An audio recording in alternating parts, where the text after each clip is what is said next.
જય માતાજી મિત્રો, આજે છે પૂજા કુકિંગનો બીજો દિવસ. તો આજે અમારા બાની 17મી પુણ્યતિથિ છે, તો તેના નિમિત્તે આપણે સત્સંગ રાખેલો છે. તો મમ્મી તેની તૈયારી કરે છે, તો હાલો તમને બતાવું.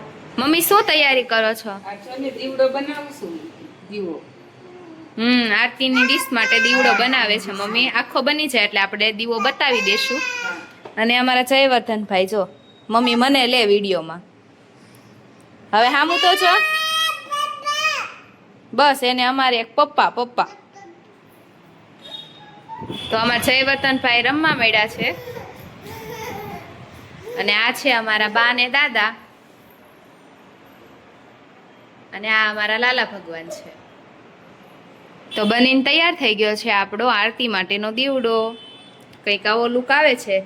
તમે બધા કમેન્ટ કરજો કે કેવો બન્યો છે આરતીનો આ દીવો.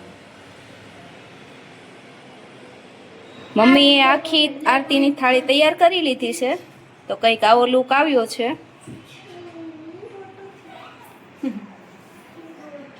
કેવું લાગ્યું મમ્મી? મમ્મી શું કહો છો મમ્મી? કેવી બની પૂજા? મસ્ત બની છે ડીશ. તમે બધા કહેશો પાછા કેવી બની છે આ ડીશ મમ્મીએ. આ છે અમારો નાનો કાનો, ઈ રાધે રાધે કરવા માંડ્યો છે. હર્ષવર્ધન, આ હર્ષવર્ધન છે અને આ જયવર્ધન છે. આ અમારે ઘરનાનું સત્સંગ ચાલુ થઈ ગયો છે, કોઈ આવ્યું નથી. જો બધા આવે તો શરૂ કરે ને, ઘરના પેલા ગાઈ લેવી ને.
સત્સંગ અડધે પહોંચ્યો એટલે આપણે તો બધાને શરબત પાવાનું હતું.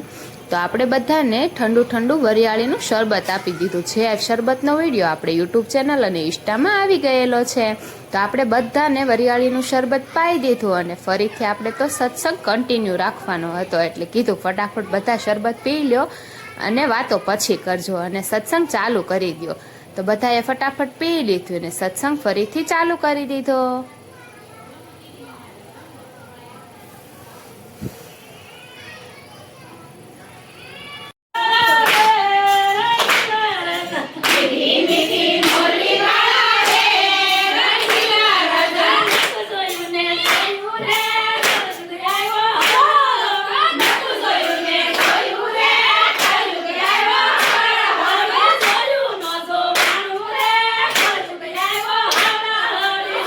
તો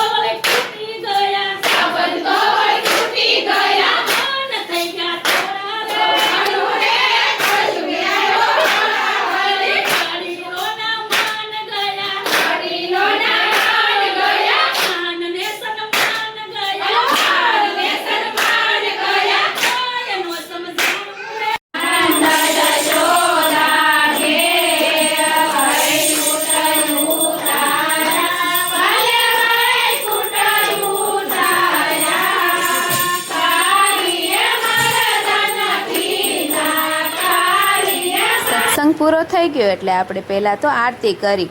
આરતી થઈ ગઈ એટલે આપણે ભગવાનનો થાળ ગાયો અને બધા જ ને પ્રસાદી વેચી લીધી. સત્સંગ તો ખૂબ સારી રીતે સમાપ્ત થઈ ગયો. બાની તિથિ નિમિત્તે સત્સંગ કરી અમને ખૂબ જ આનંદ થયો. જો તમને પણ પૂજા કુકિંગના મિની બ્લોગ જોવા ગમતા હોય તો અમારી ચેનલને સબસ્ક્રાઈબ કરજો અને અમારા વિડીયોને લાઈક કરજો, શેર કરજો અને બધાને શેર પણ કરજો. તો આવતીકાલે મળીએ ફરી નેક્સ્ટ મિની બ્લોગમાં. અને હા, અમારી રસોઈના વિડીયોને લાઈક કરજો, શેર કરજો અને એને પણ સબસ્ક્રાઈબ કરજો જેથી નવી નવી રેસીપીના વિડીયો જોવા મળે.